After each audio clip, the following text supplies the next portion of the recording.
Alam nyo ba, according to my research sa Amerika, ang kanilang Sunday worship attendance ay pababa ng pababa. From 1992 up to 2019, bumaba yung attendance rate. Sa Pilipinas, ganun din. From 1994 up to 2012, siguro tuloy-tuloy pa hanggang 2024, pababa din ng pababa yung trend. Ano ibig sabihin nito? More and more people are taking for granted the worship service every Sunday.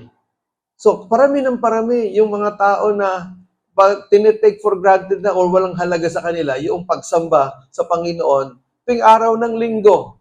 So, kaya naman, pasama rin ng pasama ang ating lipunan, ang ating kapaligiran.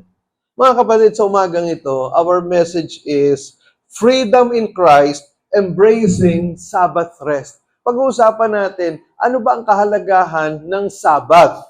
Okay? Pag sinabi nating Sabbath, ito po ay pangingilin sa Tagalog. Sabbath, it is a day of worship, also a day of rest.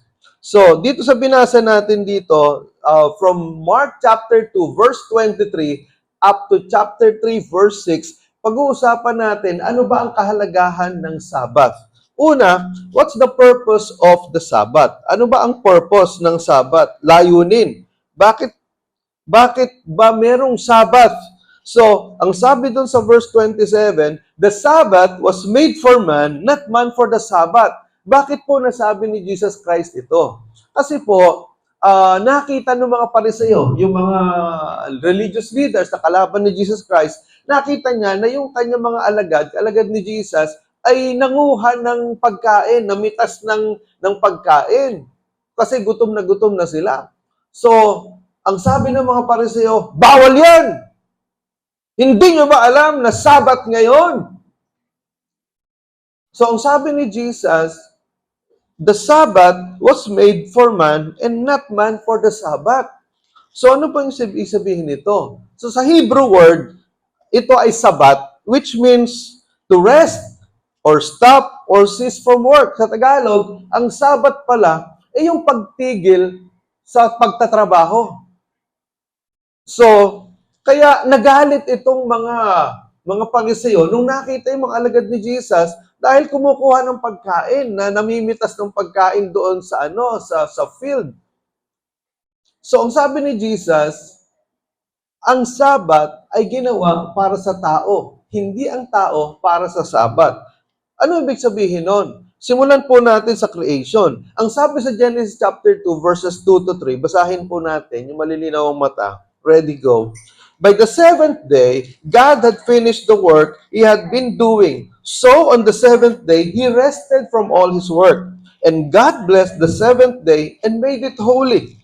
Because on it, He rested from all the work of creating that He had done. So ano ibig sabihin nito? Even in Genesis chapter 2, yung 6 days of creation, yung pangpito, God created the day of Sabbath. Ibig sabihin, nung pampitong araw, sabi doon, na mahinga ang Diyos. Now, ano ba ibig sabihin? Napagod ba si Lord? Hindi. Hindi napapagod ang Diyos. Ang ibig sabihin lang nito, tumigil ang Diyos sa paggawa nung natapos na niya lahat yung creation. So, nung nakalipas na 6 na araw. At ang sabi doon, pinagpala ng Diyos yung 7 araw at ginawa niya itong banal. So, ano ibig sabihin po nitong the Sabbath was made for man, not man for the Sabbath? So, una, it is a day of relationship. Relationship. Ibig sabihin, the relationship between God and man as well as develop connections between humans as they connect with God. Yung araw ng Sabbath, ito ay araw ng connection, divine connection between God and humans. Tayo. Ito yung araw na espesyal na ginawa ng Diyos para po tayo ay sumamba sa Kanya. Naunawaan po natin. At hindi lang yon. It is also a day of connection between one another. Kaya po napakahalaga na kapag araw ng Sabat, yung araw ng linggo sa atin, sa panahon natin, nakikipag-connect tayo sa Diyos at sa bawat isa. Naunawaan po natin. Pangalawa, it is a day of responsibility. Ibig sabihin nito, it is a responsibility rather than a burden with individuals encouraged to prioritize acts of compassion, kindness, and service towards others. Sa Tagalog po, ito raw ay araw ng responsibilidad. Ano yung responsibilidad na ito? Ito yung paggawa ng kabutihan, ito yung pagtulong sa kapwa, ito yung paglilingkod sa Diyos sa pamamagitan po ng pagtulong sa bawat isa o paggawa ng kabutihan. Naunawaan po natin. Pangatlo, ito ay restoration. Ano yung sabihin ng restoration? Basahin nga natin. 1, 2, 3. By taking a break from the busyness of life, individuals can recreate, refocus themselves, and reconnect with their values and rejuvenate their energy for the week ahead. Sabbath rest is the cure for burnout, depression, discouragement, distress. Ano po ibig sabihin nito? Restoration. Sa Tagalog ng restoration ay pagpapanauli, no? Nire-restore ka. Sabihin, when you celebrate the Sabbath day, you are restoring yourself. Kasi nga, ano tayo sa loob ng 6 na araw, sabihin natin, masyado tayong busy, nagkasabog-sabog yung ating isip, yung ating kaluluwa, espiritu, katawan, parang nagkahiwa-hiwalay ng 1,000 piraso. Dahil sa dami ng ginagawa natin, sa dami ng problema, sa dami ng stress. Tama ba?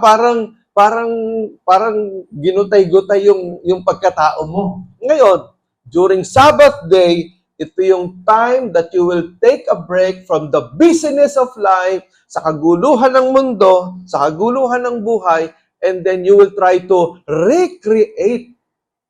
Naunawaan po natin. Kaya nga yung salitang recreation ay recreation. Bubuuin mo uli yung sarili mo. Okay? You will refocus yourself into your inner self. You will reconnect with your values, rejuvenate, palalakasin mo yung sarili mo. At ang sabi dyan, Sabbath rest is the cure for burnout, depression, discouragement, distress. Na totoo naman. Kaya maraming tao, pakinggan po ninyo, kaya maraming tao ay discouraged, depressed, distressed, burned out. Kasi nga, trabaho ng trabaho, ang gulo-gulo ng buhay, walang panahon ng katahimikan. Naunawaan po ninyo. Isipin nyo na lang Genesis chapter 2 verses 2 to 3. God created everything for 6 days. And then on the 7th day, He stopped. He rested. Hindi dahil napagod siya, kung hindi para turuan tayo na yung merong isang araw sa loob ng isang linggo na kailangan tayong manahimik, kailangan tayong tumigil sa kaguluhan ng mundo para tayo ay makapagpahinga. Naunawaan po ninyo. Kaya maraming taong nabe-burn out. Kasi nga, tuloy-tuloy ang trabaho, tuloy-tuloy ang trabaho. Kung yung cellphone nga, kung hindi mo pinagpapahinga, iinit yan, sahabog yan eh. Hindi ba? Halimbawa, yung TV nyo, huwag nyong patayin yan. 24/7. Isang buwan yan, sira yan. Naunawaan po natin. Gaano tayo, hindi naman makina ang katawan natin eh. Naunawaan po ninyo. Okay. Now, pangalawa, the Lord of the Sabbath. Una, the purpose. Pangalawa, the Lord of the Sabbath. Ang sabi doon sa verse 28, the Son of Man is Lord even of the Sabbath. So, ang sabi ng Panginoon dito sa mga pariseo, ng mga kontrabida, hindi nyo ba alam, the Son of Man, I am the Son of Man, is Lord even of the Sabbath. Alam nyo, parang sinasabi ni Jesus ito, I am the Lord of the Sabbath. Ako ang Panginoon ng Sabbath. Kaya kong gawin kung ano yung gusto ko dito sa araw ng Sabbath because I am the creator of the Sabbath. I am the creator of this world. Sinasabi ni Jesus, I am God.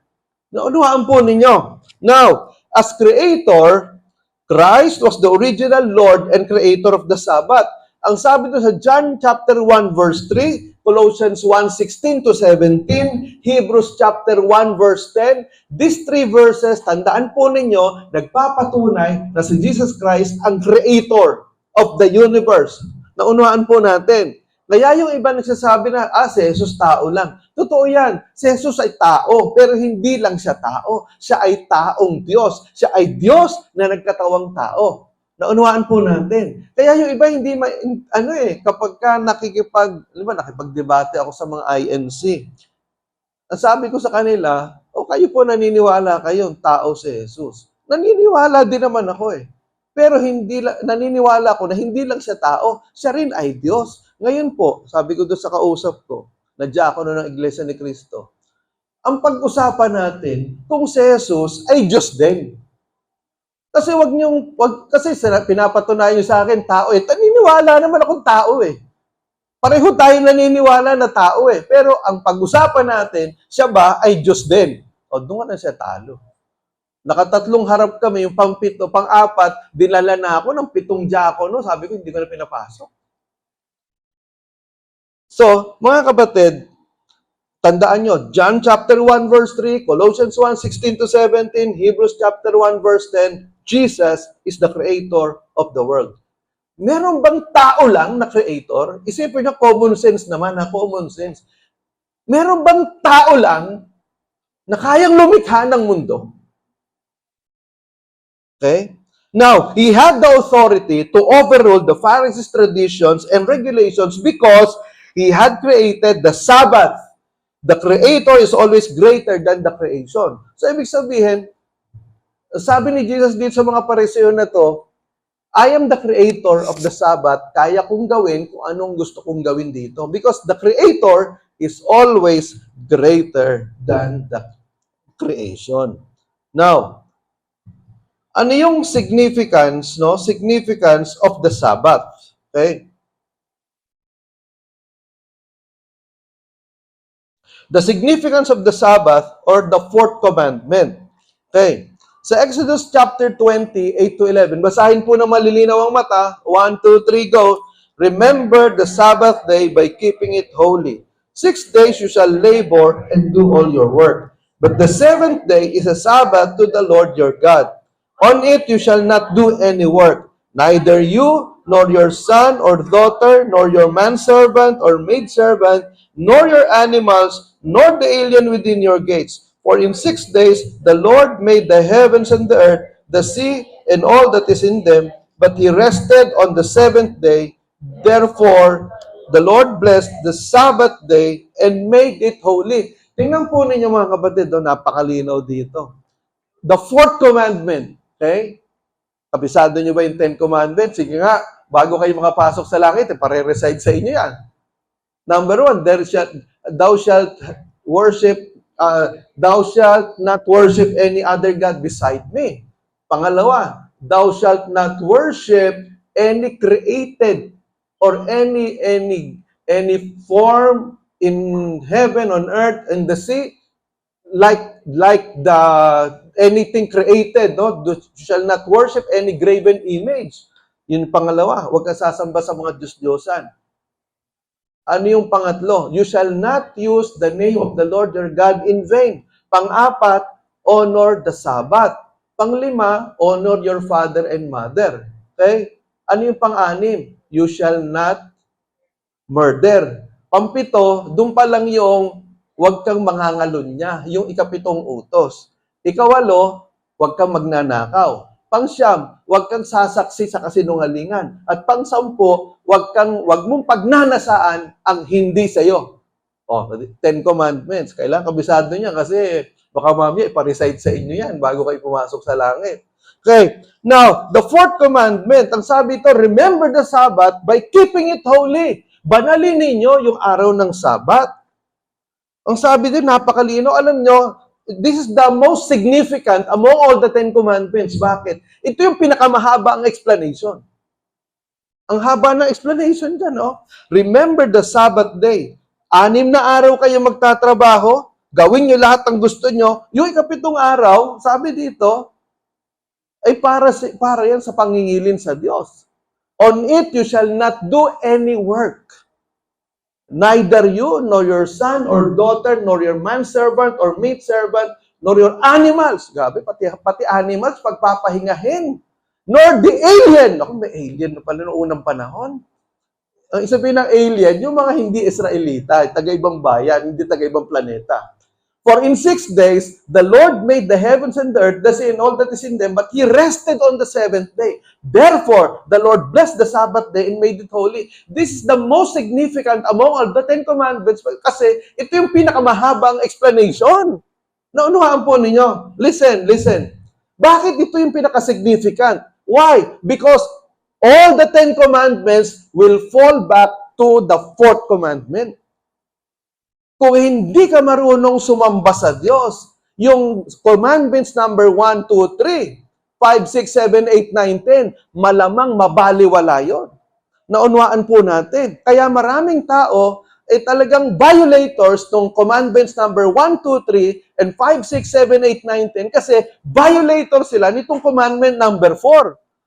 Naunwaan po natin. Okay. Now, the Sabbath in the Old Testament became the Lord's Day in the New Testament because of the following reasons. Ito naman para naman sa mga Seventh-day Adventists ito.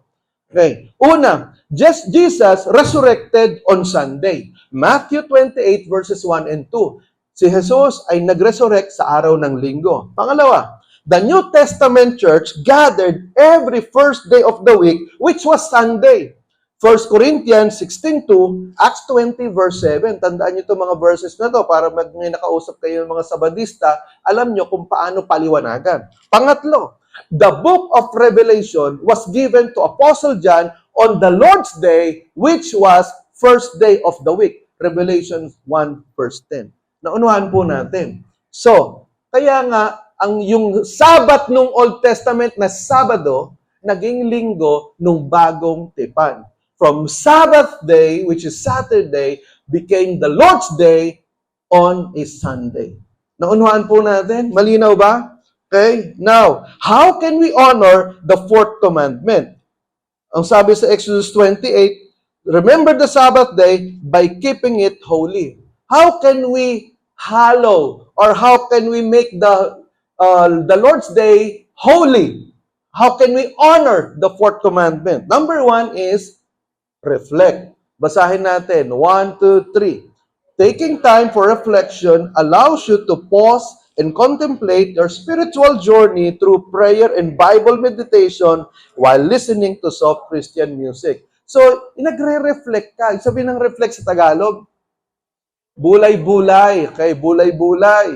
Pinagbubulay-bulayan mo yung buhay mo habang ikaw ay nagbabasa ng Word of God, and then ikaw ay nakikinig ng Christian music, and then nire-reflect mo yung buhay mo. Okay? Now, yan pwedeng gawin yung Sunday after ng worship service, and then punta kayo sa isang lugar o sa kwarto mo lang o sa isang, sabihin natin na park, o kaya sa isang lugar na tahimik, and then you meditate and reflect on your life while reading the Bible and listening to Christian music.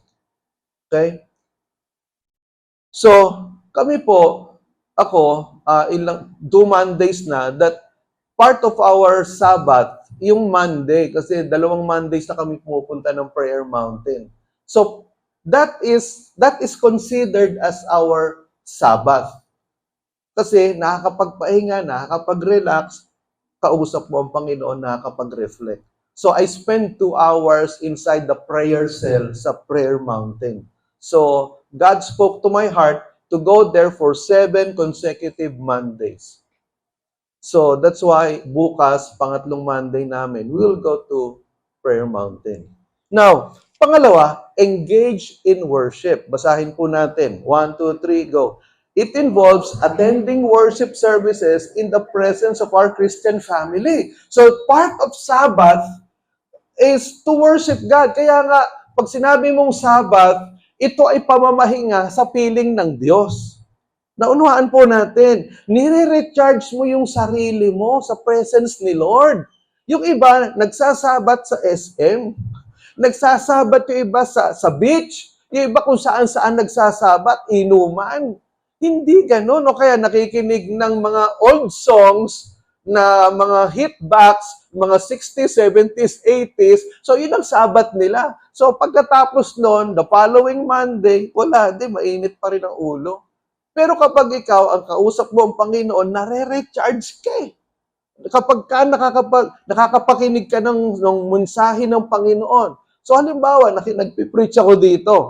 So, consider po ninyo that I am just a mouthpiece or a spokesman of God. Isipin nyo that it is God speaking to you through me. Naunuhaan po ninyo. Nakukuha po ba ninyo mga kapatid? Kaya yung iba, dapat igalang natin yung pangangaral ng salita ng Diyos. Let us give full concentration. Hindi nakatingin ka sa cellphone mo, o kaya kung ano-ano iniisip mo, na habang nakikinig ka sa akin, kung ano lumilipad yung isip mo. Naunuhaan po natin. So, ang mahalaga nga yan, mas maganda, if you are taking down notes, alam niyo according to psychologists or according to psychological study, kapag ka ikaw nakikinig ka lang sa isang sermon, sa isang seminar, ang retention ay 10% lang. Okay? Pero kung ikaw ay nagsusulat, ang retention 70%. Naunawaan po natin.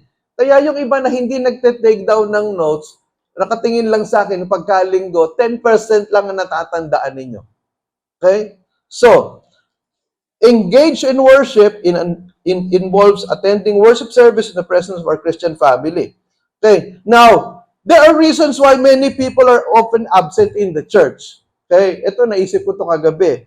Number 1, letter A is agnosticism. Ano yung agnosticism? Yung bang hindi ka sigurado kung merong Diyos. Hindi ka sigurado kung totoo yung Bible. Agnostic ka. Iba yung atheist. Yung atheist, hindi ka talaga naniniwala na merong Diyos. Pero yung agnostic, duda ka, 50-50 kung may Diyos o hindi o wala. Naunawaan po natin. Kaya yung iba, they don't attend the church kasi nga, hindi sigurado kung merong Diyos eh. Pangalawa, bad experiences in the church. Many have bitter experiences with their church leaders or co-members. May mga nakagalit, may mga nangutang na hindi binayaran. Siyempre, sama ang loob nun. Nung siningil mo, ikaw pa masama. Sinagsabihan ka pa, ano ka ba? Para ka namang hindi brother? Para ka hindi sister? Hintayin mo kung kailan ako magbabayad. Pero makita mo yung mga post, no? Kung saan-saan kumakain, kung saan-saan nakakarating. Pero yung pagbabayad ng utang kalimutan, kaya siyempre nagkakasamaan ng loob. O kaya naman, napagalitan ka ni pastor, napangaralan ka ng leader mo kasi matigas ulo mo. So, sumasama loob mo. Meron kang mga bad experiences sa church. Pangatlo, sermon is below average. Pastors don't prepare good sermons. Most of the time, the preaching is repeated and mostly topical. So, I don't think I'm guilty of this. Kasi nga, ang sermon ko, Martes pa lang, iniisip ko na yan. Kapag ka Friday, wala pa akong sermon, nagpapanik na ako. Okay? So, kaya po, I really prepare sermons. I read the Bible, different translations, before I can finish one sermon. And I read at least mga 10 commentaries. Mga libro patungkol dito sa pinag-aaralan natin. Talagang kumbaga, kinakatas, pinipiga. So, yung paggawa ng sermon. Kaya lang yung ibang kasi mga pastor, tamad. Paulit-ulit yung sermon. Kaya tuloy yung mga miyembro, tinatabangan na umattend ng church. Parang narinig ko na yan. Kasi kahit gaano kasarap ng lechon manok, di ba? O kahit gaano kasarap ng crispy pata, kung puro crispy pata na lang yung kinakain mo, isusuka mo yan. Naunuhaan natin. So, dapat, yung mga miyembro, iba-iba yung naririnig nila. Kagaya po nito, nagsisiris tayo ng sermon sa Book of Mark. Tatapusin po natin yan hanggang Mark chapter 13 para hindi pa ulit-ulit yung naririnig natin. Pangapat, engage in other activities. Ito na. Ito, maraming sapul dito. Busy with many worldly activities. Napakaraming kinabibisihan. Maraming tao napaka-busy sa maraming bagay, pero sa Lord walang panahon. Nakakalimutan na nila na ang Diyos ang nagbibigay ng pagpapala. At kung ang Diyos ang nagbibigay ng pagpapala, meron din siyang karapatan na bawiin itong mga pagpapalang ito. Naunawaan po ninyo? Yung iba kasi hingi ng hingi, Lord, bless me, Lord, bless me, Lord, bless me, Lord. Pero tanungin mo, gaano ka-aktibo sa simbahan? Pero puro prayer request. Pag hindi binigay ni Lord yung prayer request, sumasama ang loob. Naunawaan po natin. Okay? So, next is not a priority. Many don't take God seriously as well as His church. Hindi talaga priority si Lord. Hindi priority ang simbahan, ang pag-attend ng church. Therefore, kung hindi mo priority si Lord, kapag may humatak sa iyo ng Sunday morning, may dumating ng mga dabber cards mo, o may dumating ng may nag-text sa iyo, gimmick tayo, payag ka kaagad. Bakit? Hindi mo kasi priority si Lord. Ang pinaghahandaan mo pagkalinggo kung saan ka gigimik. Hindi mo pinaghahandaan kung ano isusuot mo sa araw ng linggo pagpunta sa church. Naunawaan po natin. Isipin nyo ha, kung pinag-iisipan nyo pa lang, halimbawa, Wednesday pa lang, iniisip pa, ano kaya susuot ko sa church?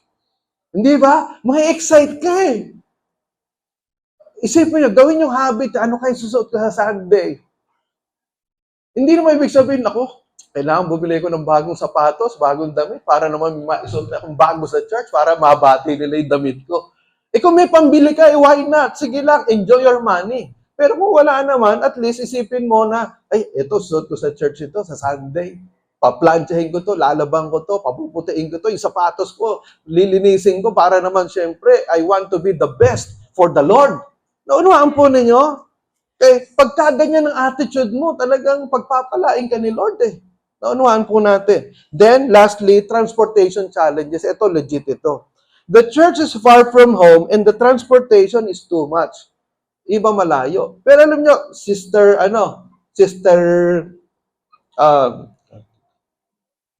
yung kapatid natin, na galing pa po ito ng Kalumpit.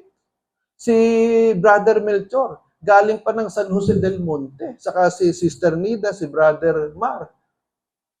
So, yung iba sa atin ang lalayo, pero kung sino pa yung malayo, siyang maaga eh.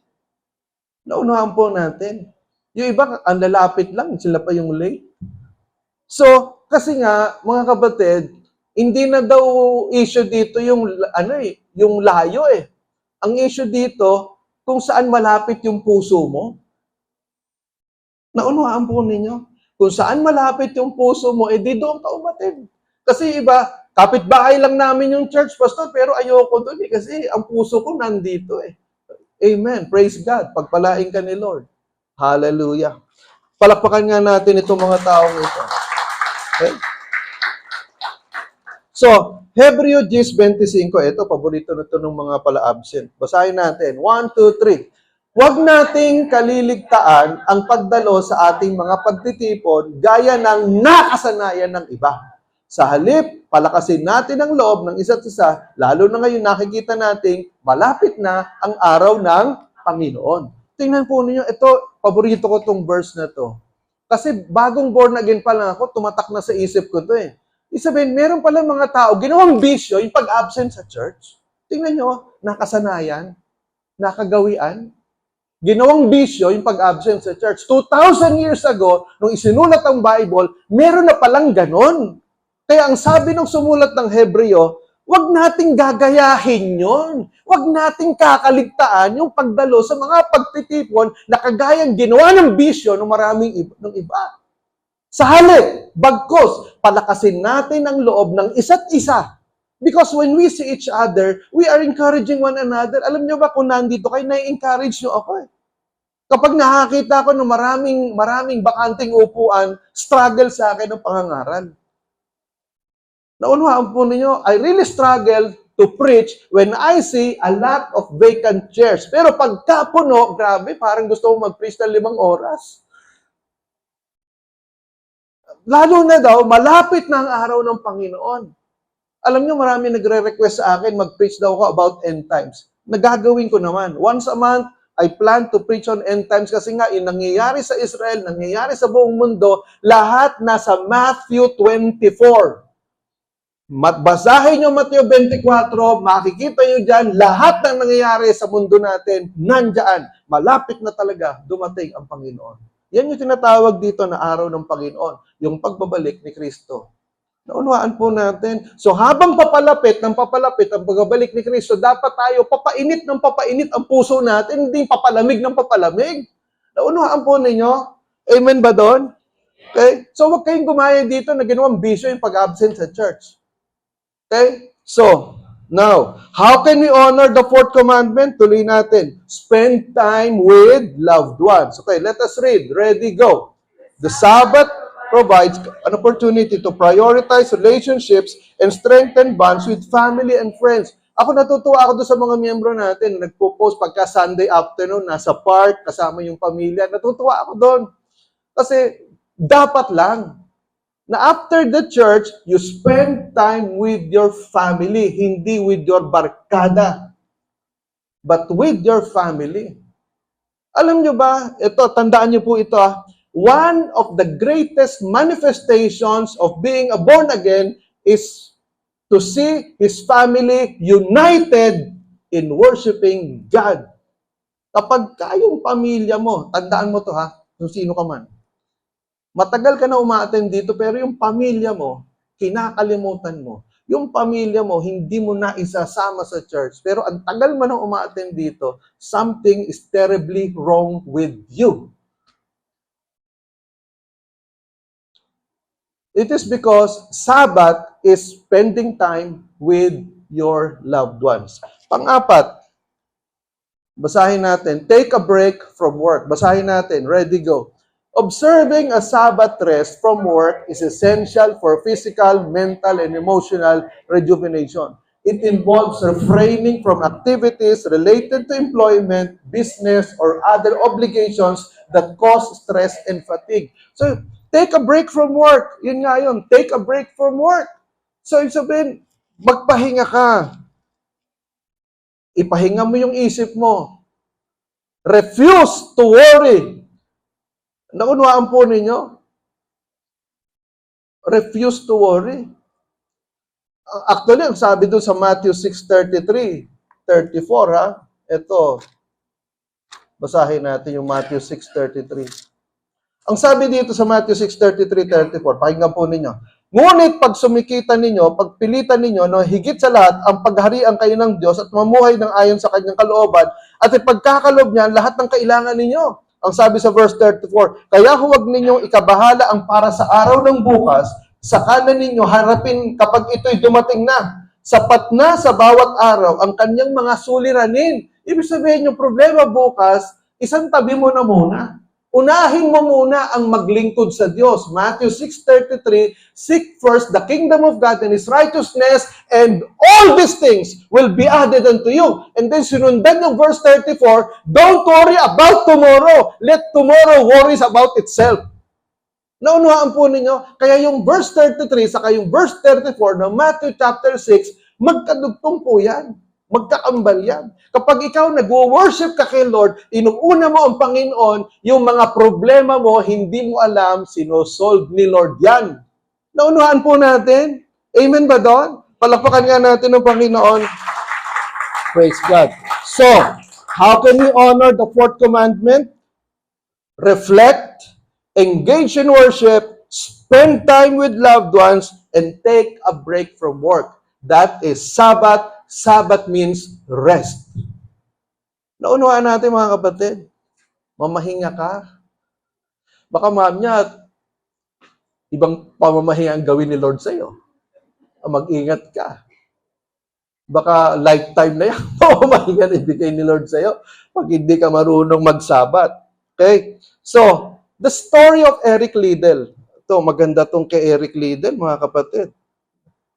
Because, ito, yung pelikula na Chariots of Fire noong 1981, naging best picture po ito, best original screenplay, best costume design, best original score sa Oscars noong 1982. So talagang nagulat ang buong mundo. Bakit? Low budgeted itong film na to. But it is based on the true story of Eric Liddell, the Scottish son of missionaries. So itong si Eric Liddell. Pero mahilig siyang tumakbo. So ang ginawa niya, nag-training siya sa 100-meter dash, pinangarap niya na maka-gold sa Olympics sa 100-meter dash. Pakinggan niyo itong sermon, itong illustration na ito. Pangarap niya maka-gold sa 100-meter dash, pinag-practicean niya yung buong buhay niya, maka-gold sa Olympics. So naisali siya sa Paris Olympics 1924. So, nung araw na natatakbo siya, listen to this, nung araw na tatakbo siya nung 1924 para tumakbo sa pangarap niya na 100-meter dash, tumapat ng araw ng linggo. Ang sabi niya sa Olympic Committee, I cannot run because it is Sunday, it is the Lord's Day. So, maraming nanuya sa kanya at sabi ng mga kaibigan, ano ka ba? Chance of a lifetime ito. Pwede ka namang mag-worship ng ibang linggo. Maintindihan ka ni Lord. Pati yung Olympic Committee, pinatawag siyang sabi sa kanya, spy ka. Hindi. So, talagang nandun lang siya, nag-worship siya mag-isa doon sa kwarto niya nung araw ng linggo. Ang sabi sa kanya, okay, we will penalize you. Tatakbo ka sa 400-meter dash at sa 200-meter dash. Isipin mo na lang wala kang training na tumakbo ng 400-meter dash. Ang takbo mo, na training mo sa buong buhay mo, 100 meters. Pero what did God do? God honored the faith of Eric Liddell. Doon sa 200-meter dash, naka-bronze siya. Sa 400-meter dash, gold medal. Record-breaking yung kanyang takbo. Gold medal sa 400-meter dash. That's why yung buhay niya, pinilikula, Chariots of Fire, it became Oscar Best Picture in 1982. God honored his faith. At maraming na-inspire sa buhay ni Eric Liddell. And after that, he went to China, he became a missionary in China. Kaya lang, namatay siya sa concentration camp nung Japanese invasion ng China. Marami silang pinahuli ng mga Japanese sa China, doon siya namatay sa concentration camp at the age of 43. But he inspired thousands and thousands of athletes and missionaries. The life of Eric Liddell. So ano ibig sabihin ito? Can you imagine that? Chance of a lifetime. Olympic ito. Hindi mo na alam kung kailan mauulit ito. Pero sabi niya, no, I refuse to run because today is Sunday, it is the Lord's day, I will worship God. And God gave him a miracle. Gold medal, record-breaking record, 400-meter dash. Now, pinakahuli, ang sabi dito sa Mark 3, 1-5, karugtong nung binasa natin. Basahin po natin. Another time, he went into the synagogue, and a man with a shriveled hand was there. Some of them were looking for a reason to accuse Jesus. So they watched him closely to see if he would heal him on the Sabbath.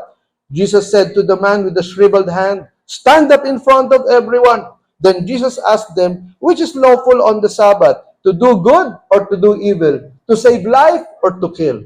But they remained silent. He looked around at them in anger and deeply distressed at their stubborn hearts, said to the man, stretch out your hand. He stretched it out, and his hand was completely restored. So karugtong po nung binasa natin, Mark chapter 2, 23, ito yung Mark chapter 3, 1-6, yung application nung Sabbath ni Jesus. No, another Sabbath, pumasok si Jesus sa synagogue, sa isang worship area, nakita niya itong lalaking ito na yung kamay ay tuyo. Isabihin, may ketong siguro, shriveled handed. So, pinanood na naman siya ng mga kontrabidang mga Pariseo. Ano kaya gagawin ni Jesus? Kasi humahanap talaga ng pangontra dito kay Jesus para maipapatay nila. So, Jesus said to the man with shriveled hand, stand up in front of everyone. Parang ganito. Halimbawa, tinawag ko si Eman. Eman, punta ka rito. Kitang-kita ng lahat. So, ang ginawa ni Jesus, ano ba ang tama sa araw ng pangingilin? Ang gumawa ng mabuti o gumawa ng masama? Ang magligtas ng buhay o pumatay? Pero ang sabi ng mga kalaban niya, they remained silent, hindi kumibo. Kaya sabi dito, he looked around them in anger. Nagalit si Jesus. So, Si Jesus pala nagagalit. So, righteous anger ang tawag dito. Righteous anger. Pwede kang magalit sa isang kasalanan na ginagawa ng mga tao. Righteous anger and deeply distressed. Talagang nalungkot at na-disappoint si Jesus doon sa attitude ng mga kalaban niya because of their stubborn hearts. And said to the man, stretch out your hand, and his hand was completely restored. Pinagaling ni Jesus yung kamay nung lalaki. Pero alam nyo, ang sabi ng sumunod na talata, yung mga Pariseyo, nag-usap-usapan sila ngayon kung paano nila ipapapatay si Jesus. Isipin nyo, ang nakita ng mga Pariseyo, yung violation na naman ni Jesus ng Sabat, hindi na nakita yung himala na ginawa ni Jesus. Naunawaan po ninyo? So, ganun kasama itong mga taong ito. Alam nyo, may mga taong talagang ubod ng sama. Yung bang hindi nakikita yung kabutihan na ginawa, ang nakikita nila yung hindi sila agree doon sa ginawa ng tao. Masyadong legalistic. Pero ito maganda dito mga kapatid. That's why I want to end on this. It was during Sabbath that Jesus healed the man. It was during Sabbath that Jesus did most of his healings and deliverance. Sa panahon ng pangingilin, sa panahon ng pagsamba, sa araw ng pagsamba, doon gumagawa ang Diyos ng maraming himala. Naunawaan po ninyo? That's why today, I believe God will do miracles when we pray. Amen? Palakpakan natin ang Panginoon. Praise God. Let us pray. Salamat po, Panginoon. Thank you, Jesus. Oh, Lord.